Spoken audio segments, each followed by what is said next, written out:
Je m'appelle Simon Notebar, j'ai 28 ans. Donc je suis originaire du nord de la France. Là j'habite à Montpellier et je travaille dans les assurances aujourd'hui. Donc mes parents sont, alors pour mon père, originaire de Belgique, donc du nord de la France. Ma mère est originaire de l'est de la France, près de l'Allemagne. Donc j'ai une culture européenne. Concernant mes frères et sœurs, donc j'ai une grande sœur qui a une trentaine d'années, qui aujourd'hui est donc elle n'a pas le bac, elle a fait une formation un peu plus tard pour être, comment dirais-je, travailler dans le milieu médical. J'ai un grand frère donc qui a 29 ans, qui travaille en tant que charpentier. Alors il était pâtissier au départ, puis il a fait des études pour devenir charpentier puisqu'il voulait changer de zone simplement. J'ai une petite sœur également, une petite sœur qui a 24 ans, qui travaille en tant que fonctionnaire dans les bureaux. Voilà, donc une famille dans le nord de la France. Alors, les bons souvenirs de la famille, bon bah c'est le fait d'être ensemble, une famille nombreuse, donc on est beaucoup d'enfants, beaucoup d'ambiance, on était plutôt très heureux comme famille. Après les moments les moins bons, on peut dire que c'est plus quand bah, les fins de mois sont un petit peu difficiles et où bah, le fait qu'on soit une famille nombreuse, bah, automatiquement on n'a pas forcément les cadeaux qu'on veut, les vêtements qu'on veut, en temps et en heure. Mais bon, c'est des mauvais moments dans le sens où quand on est petit, on le prend plutôt mal. Et finalement, quand on réfléchit, ça aide à avoir justement comment dirais-je, à forger le caractère. Ça aide à forger le caractère et à savoir se contenter de ce qu'on a. Donc ma vie avant était plutôt pas mal, j'avais une vie assez heureuse. On vient d'un milieu pas forcément aisé, mais pas non plus défavorisé, donc on était plutôt, comment dire, plutôt heureux. J'ai vécu dans un village qui s'appelle Bézieux, où bah, justement c'est pas la cité, c'est pas, on est loin des problèmes, de la ville, donc c'est plutôt aisé comme endroit. C'est une enfance de campagne en fait, donc finalement on était plutôt à l'aise financièrement et à l'aise dans la vie de tous les jours. Après mes parents ont toujours su faire passer la famille avant tout, donc automatiquement ça aide pour avoir une enfance heureuse. Concernant l'école, donc je suis allé en école de campagne avec mes frères et sœurs, hein, tous à la même école, avec les parents qui étaient assez présents, ce qui permet de pouvoir faire des études correctes après. Donc j'ai plutôt une enfance dans un village. Ensuite, je suis parti dans un village un peu plus grand pour aller au collège, où j'étais pas forcément bon élève. J'avais pas forcément compris le rôle de l'école. Donc petit à petit, je me suis aperçu de l'importance que ça pouvait avoir, et j'ai préféré refaire une classe de quatrième. Et ça m'a permis en fait de comprendre à quoi ça servait l'école. Et à partir de ce moment-là, j'étais plutôt bon, et ça m'a permis de faire des études un peu plus importantes. Après, j'ai pas eu de problème forcément dans mon enfance. J'ai rien qui me reste aujourd'hui comme mauvais souvenir. Tout était pas mal avec une famille plutôt encadrée, quoi. Après l'école primaire, donc après le collège plutôt, je suis allé au lycée. Donc au lycée dans une grande ville par contre. Donc là c'était un petit peu plus compliqué, c'était un peu l'adaptation à la ville quand on vient de la campagne.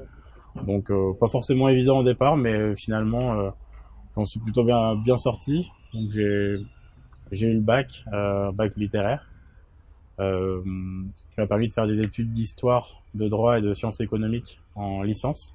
Donc 3 ans à la fac comme ça, et j'ai fait une 4e année en sciences politiques. Et à partir de là, j'ai préféré arrêter pour pouvoir partir à l'étranger, au Maroc. Donc, par rapport à l'école, voilà, j'ai eu une scolarité à peu près, enfin, en deux phases. La première où j'ai pas forcément été très bon, j'ai préféré plutôt jouer, plutôt bavarder avec les copains, enfin, pas être très très sérieux.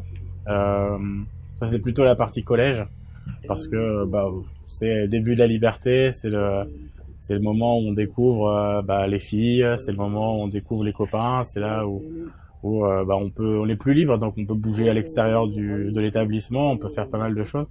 Donc c'est sûr que c'est là où on commence les premières bêtises. Mais bon voilà, je me suis vite rattrapé pour je me suis dit déjà sans diplôme on va galérer. Déjà avec un diplôme c'est dur, sans diplôme ça va être pire. Donc automatiquement ça m'a permis de prendre conscience que c'était important et de me remettre à travailler. Alors après, à partir du moment où on travaille à l'école, c'est beaucoup plus simple. Je veux dire, on voit plus comme une punition, mais comme un, bah, comme un jeu finalement. On sait que si on va y arriver, de toute façon, ça va être intéressant.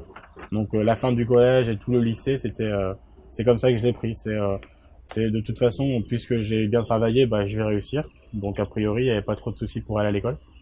Après c'est plus les copains, les sorties, les filles, toutes les sorties entre autres quoi. Donc c'est un peu la vie où on se soucie pas de quoi que ce soit.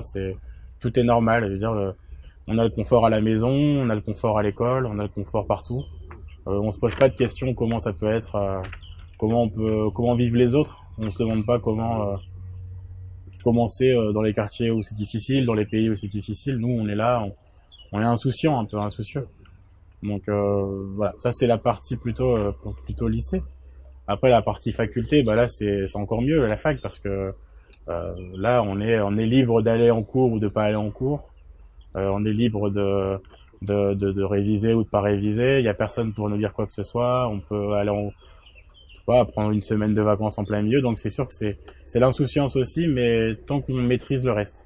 À partir du moment où on sait qu'on va réussir tel ou tel examen parce qu'on va bien travailler dessus, automatiquement, ça permet d'être assez cool pendant l'année.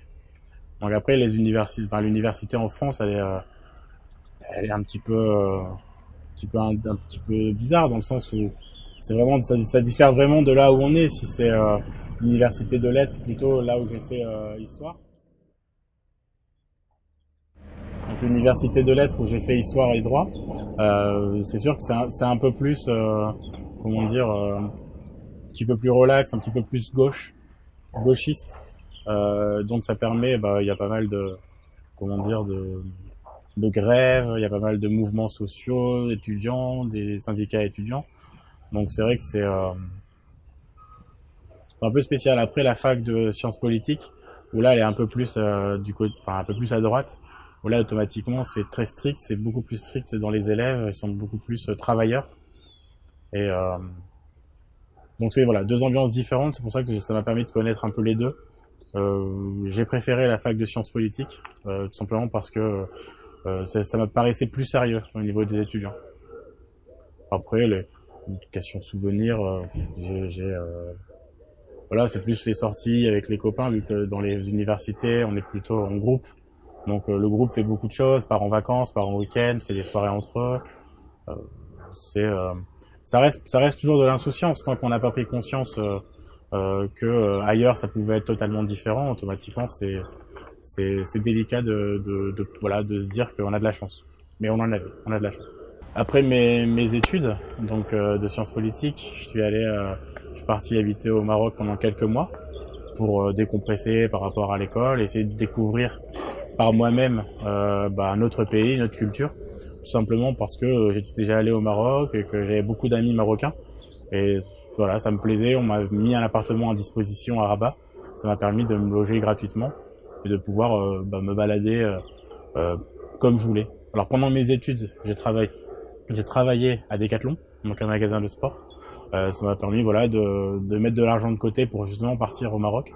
Et donc quelques mois après, donc quand je suis rentré, il me fallait un travail.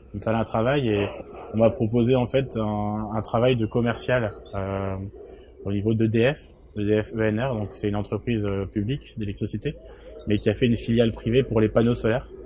Donc ça m'a permis en fait de découvrir un peu ce que c'était le métier de commercial, de pouvoir mettre en avant justement le côté communication que j'avais vu à l'école. Alors c'est pas forcément dans les mêmes domaines, mais l'un m'a permis d'être plutôt bon dans l'autre. Donc je me suis occupé de la prospection au niveau de la région Languedoc-Roussillon, donc Montpellier et autour.